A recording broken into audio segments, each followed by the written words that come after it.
What's up, everybody? Welcome to Move the Sticks, presented by Grifols Plasma Donation Centers. DJ, Bucky, together here. Buck, it's the studio, man. I haven't been here in so long. I almost need directions to figure out how to get around in here. But it's nice to be back in the friendly confines of NFL Media Group. You were going to join me. We're going to bring the forces together. But then LA did an LA thing, and you get traffic, you get an accident, and you're back. So it's not only an accident. It's like a major accident where you had a car overturned in the middle of the 405, so they shut down the freeway. So when I'm texting the bill, this is before I even know that it's shut down. I just know it's an accident. Completely shut down, wasn't opening. So it worked out. They were able to do it off home cam and you being in the studio. But I got a chance to be in the podcast studio yesterday, so we kind of get the shared experience. Yeah, we're ships passing in the night here. That's all right, though. We're going to have a little bit of a shorter show today, and I'll just full transparency. And don't be jealous, but I'm going to go watch the Padres in the NLCS today, so I got to get back down to San Diego for that, Buck. I don't know if you knew that. I don't know if you knew the Dodgers lost. They're out, by the way. They're no longer playing. I didn't know that, but I don't even know who they're playing. Who they're playing? The Phillies? I don't even know who's left. Who's left? The fighting Colleen Wolves. She hasn't heard from me, but she will. Assuming the Padres actually win, we'll see what happens. If not, I'll be really quiet. You know me. I am noticing a trend when it comes to the baseball stuff. I'm noticing that all the teams that did poorly during the regular season are the ones that are still playing because they played those extra games, and so maybe they got hot. So maybe it is value in finishing down near the bottom, so you can play a bunch of games and get your rhythm going while Mookie. What's funny? Everybody's taking time off. I was thinking about this the other day. I believe it was last year. The Dodgers were a wild card because they lost the division to the Giants, and I don't remember anybody saying it was some huge advantage for the Dodgers having the wild card. But then it's funny, the Dodgers win the division, and now it's like, whoa, these wild card teams. I mean, it's a different playoff format. Five days. It's not like they took 2 weeks off. No. It's a different format. It's just a different format. Two best out of 3, best out of 5, best out of 7. Different format. I'm not saying that's why they lost. I'm just saying there's something to being in the toilet bowl and working your way out of it. You know what they say about excuses, Buck. It's not for this podcast. There's no excuses. You know what that saying is. All right, here's what we're doing today. We're going to talk about that Monday night game, which was not easy on the eyes, I guess would be a nice way to say it, between the Broncos and the Chargers. The Chargers eke out a win in overtime.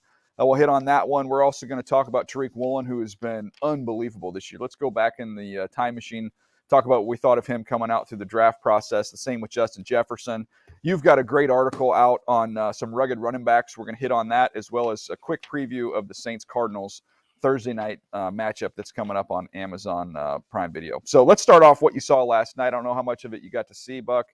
Calling that game was ugly, but I want to preface that. I want to preface that by saying the Chargers won, and you got to win some of these ugly games. Me and Money were talking about that on the broadcast, but I came away from that. My biggest takeaway from that, not Russell Wilson and how bad that was in the second half. My biggest takeaway was the Denver Broncos defense I think it might be the best defense in the NFL. I'm not hyperbole. From everybody I've seen this year, it's the best defense I've seen this year in person by far. And the crazy thing about it is they're wasting the defense. They're wasting the performance. The defense has held everyone under 20 points. And they cannot get a dub. It is unbelievable when you look at it. And I'll say this, DJ. In a way, they're doing it without significant star power. When you look at their team, Bradley Chubb was a top pick. Pat Surtain was a top pick. The safety are special. Really, I mean, but man, these dudes are just getting after it, and they're able to kind of play and get up the pass and give their new defense coordinator Elijah Evero credit. He's found a way to kind of make it work. I know he is a big Fangio, Brandon Staley kind of disciple, where he kind of knows how to do the Vic Fangio stuff, but this stuff is working. They're doing a really good job. They were able to get after it. And I'll say this, going on the other side with the Chargers, I always admire when coaches can make decisions without having to worry about what the bottom line was. Brandon Staley's decision to sit down J.C. Jackson, that doesn't happen often. Some people just kind of live with the big money player messing up. Nope, sitting him down, to me, I believe he'll earn some respect from his guys inside the locker room. Because if we always stand in front of the room and talk about best players play and we're about performance and it's a meritocracy and those things, if you don't make decisions based on those things, you lose your guys. And so I give him credit. I don't know why or what JC Jackson was doing to mess it up, but he sat him down and said, like, it wasn't up to the standard. I can appreciate that. Yeah, he's been bad all year, Buck. And in that game last night, it was 10-0, courtesy of J.C. Jackson. I mean, he has a big penalty. He has a busted coverage. Really, the touchdown to the tight ends, cover 3, he vacates the third, and Dulcich is wide open for a touchdown. He gives up the huge chunk play. I believe it was 3rd and 15, 3rd and 16. He's playing with a shot clock in his head. Something we always talk about in scouting. You know, you got to play, you got to stay plastered, play through the down. But it's almost like the assumption of, the ball should be gone. And he just he's dead. He goes dead. And just disappointing. That's the cover 3 play right there where he just completely vacates. But, yeah, he gave up 10 points on his own. And then after they made that switch, Mike Davis played great in the second half, and the Broncos couldn't do anything. I want to read you a text I got from a Broncos fan who's a good buddy of mine. Goes to a bunch of Broncos games up there as well as here in LA. Again, I thought this was fascinating. This is man on the street stuff, Buck. This is a text I get in overtime. 2 first-round picks, 2 second-round picks, 2 players, $235 million, and we run the ball twice in overtime. What does that tell you about Russell Wilson? I was like, that's a good point. That's a good point. What do you say? I'll say this because everyone has been taking Nathaniel Hackett to task, right? But at some point, coaches tell you exactly how they feel about a player based on how they call the game. And they've tried this thing, and he got raked over the coals the first week when he didn't give Russell an opportunity to make the play on 4th down. And then he has tried to open up the playbook. He's tried to do this thing with Russell. But I think you and I talked about it. Russell Wilson has never been a rhythm and timing thrower. He's never been one to take the snap, 1, 2, 3, ball is out. His best plays and the plays that he made consistently in Seattle were improvised plays where he fled the pocket, either forced or intentionally to extend plays and to take these scramble tosses and shots to DK Metcalf and Tyler Lockett, and before that, Doug Baldwin and others. Well, now you have Nathaniel Hackett trying to put an offense in that wants to run on schedule, but the quarterback doesn't throw on time. And so you just have wide receivers and the quarterback out of sync, and a lot of it is just due to playing style. And so until they're able to kind of find that middle ground where Nathaniel Hackett can call the game the way that he wants to call the game, and he can help Russell play to the level that we've seen him play at by maybe putting him on the move or maybe doing some other things. Look, I think this is just be a hodgepodge unit for the entire season. And at some point, Nathaniel Hackett is going to have to make a decision. He's going to have to stand in front of the team and say, this is how we got to play to win games. And he can't worry about whose feelings he hurts, because ultimately he is on the hot seat. He needs to start winning some of these games. Yeah, I mean, this is something. If the Russell Wilson thing doesn't work out, if he's just simply not good enough, you're talking about setting your franchise back, I don't know, a decade maybe? Oh, man. Oh, so much capital they gave up. Yeah. And not only that, the capital you gave up in the draft, but now you're tied to them for at least another. Financially, you're stuck, and then you got no picks. Man, just such not good. Crazy. Anyways, the Chargers win. Second game in a row they've won without Justin Herbert throwing for 240 yards. You've got, no Corey Lindsey, who didn't play in this game. And if you look at Corey Lindsey in the lineup, out of the lineup, they can't run the ball when he's not in there. It's too big of a hole. He's so good working up to the second level. He's kind of the key to their run game, especially with Slater out. So him not playing, Keenan Allen not playing, obviously Joey Bosa's still gone. This team has got the Seattle Seahawks at home next week. They win that one. They go into their bye at 5-2. And you have to believe coming out of the bye, if not this next week, you're going to have Keenan Allen back. Bosa should be back soon thereafter. This is the way it works right now in a 17-game season. You got to just get in the dance and be healthy as you go into the postseason. So the Chargers, I think, have to feel good about where they are right now. An ugly win, but they'll take it nonetheless. All right, let's take a quick break. We're going to come back. We're going to talk about Tariq Woolen and Justin Jefferson, 2 guys that are having phenomenal seasons. We'll do that right after this.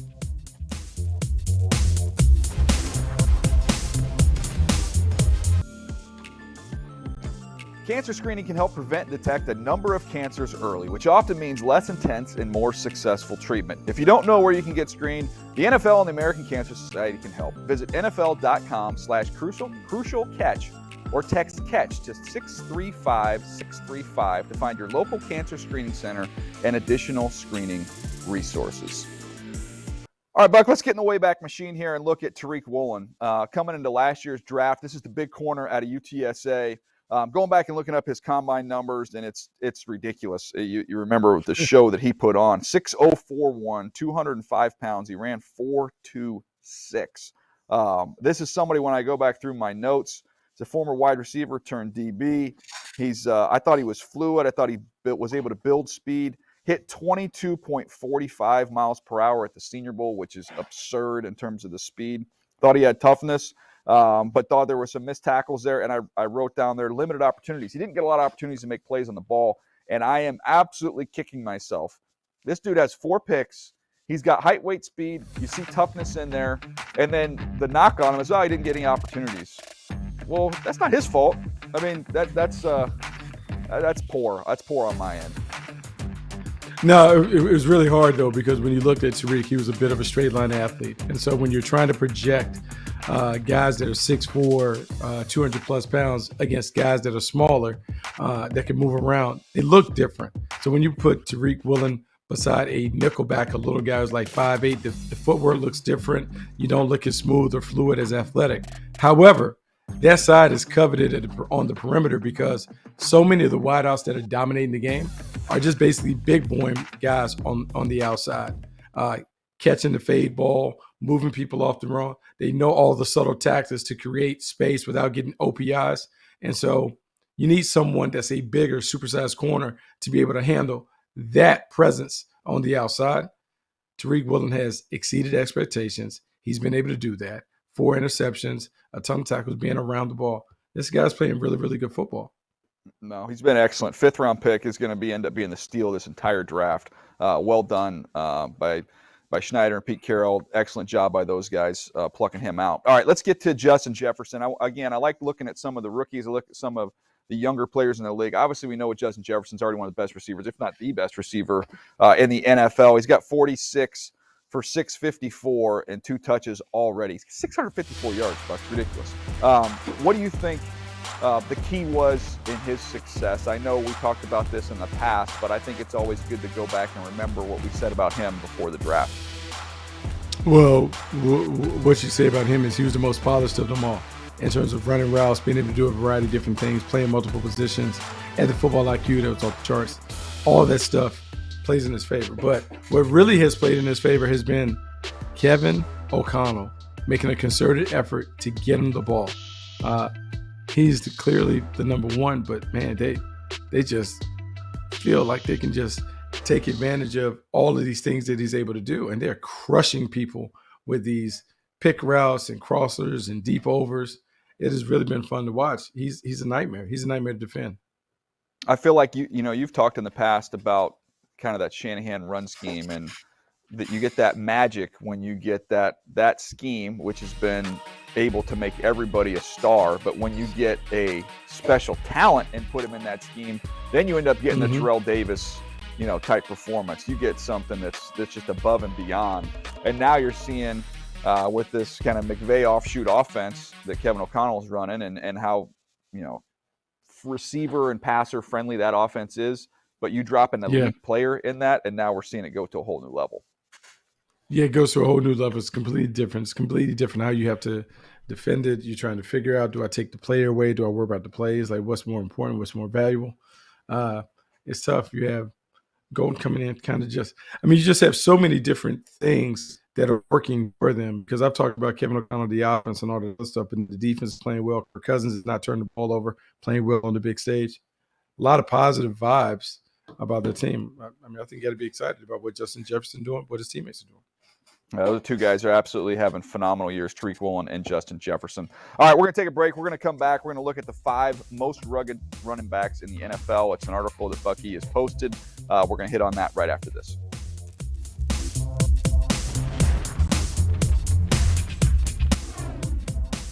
All right, it's time for Battles One, presented by the United States Marine Corps, and we're talking rugged running backs here, Buck, and this is something that you've put out there. I'd be curious to see how you came up with the list, and who are these guys? I came up with the list because after watching Damian Pierce run roughshod over the Jaguars a week ago and watching our friend Cal Brandt, just go absolutely crazy morning football, I was like, well, I need something. I don't have the angry Spectre. I don't have angry runs, but we can do something. So we talked about the rugged runners, the guys that you don't want to face in the hole, the guys that are big, fast, and physical. And so the list is what you would think. Derrick Henry at number one because of two-time rushing champion, the way that he tilts the field in their favor. He certainly deserves to be on there. And then you start thinking about some of the other guys. Nick Chubb being a physical force, having over 400 yards after contact, running through arm tackles in the second level, being able to take it the distance when he gets there. He's deserving of being number two. At three, to me, it was tough because I had Josh Jacobs and I had Saquon Barkley. Josh Jacobs is more of the rugged perimeter runner that you would see get out on the edges and break away. I never saw that from the Raiders, but then you just kind of look at how Josh McDaniels is doing it, and it's coming along. And then for the Giants, Saquon Barkley's been everything. They're giving him the ball, let him get on the edges. He's toting the rock. He's shown the competitive stamina that you want to see. He's shown the fight and the grit and determination. He has been terrific. And then five, I would say the originator of the idea, the guy that started me along this path, Texans running back Damian Pierce. When you watch him play, he has nothing. I mean, nothing around him, but he is slamming it up in there, downhill, 26 carries for 96 yards against us. He just great player, and just really finding a way to kind of find his spot in a scheme that really works to his talents. That's what we always talk about. Like, it's one thing to say, hey, this player is a fourth-round pick. It's another thing to say, no, this is a great pick because he really fits how they want to play.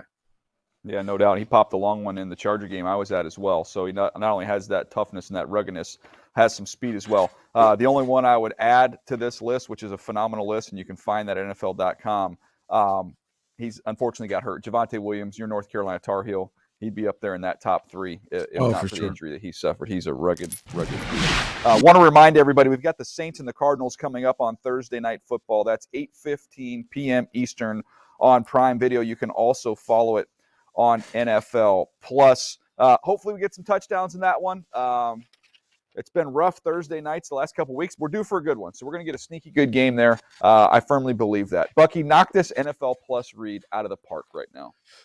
NFL Plus is the league's new exclusive video streaming subscription service. NFL Plus has your game day covered with live, local, and primetime regular season and postseason games right on your phone or tablet. NFL Plus is available in the NFL app and at NFL.com. Subscription plans start at just $4.99 a month. Fans can visit plus.nfl.com and sign up for a free trial of NFL Plus today. That's just smooth. That's just smooth as silk right there. Nicely done, Buck. You can find more Move the Six content on NFL's YouTube. You can find NFL.com, the NFL channel, and the NFL app. If you want to watch the Padre game with Bucky, Freddie Freeman, and Mookie Betts, he's having a big viewing party over there, so you can go hang out with Buck. I'm going to head down to the stadium and see if we can't take care of the Fighting Colleen Wolves here tonight. Anything else to add, Buck? If you come, just know. Yeah, I got something to add. You won't have the volume up. Got our rings tonight here, so we can't hear the TV. So we're trying to figure out what's going on just by looking. Yeah, so those Mickey Mouse rings, can you eat them? Is it like a lollipop ring, like one of those that we had as kids for that 60-game little fun season you guys had? Anyways, that's going to do it for us. I'm heading out of here. Appreciate you guys hanging with us. Thanks for listening to Move the Sticks, presented by Grifols Plasma Donation Centers. See you next time.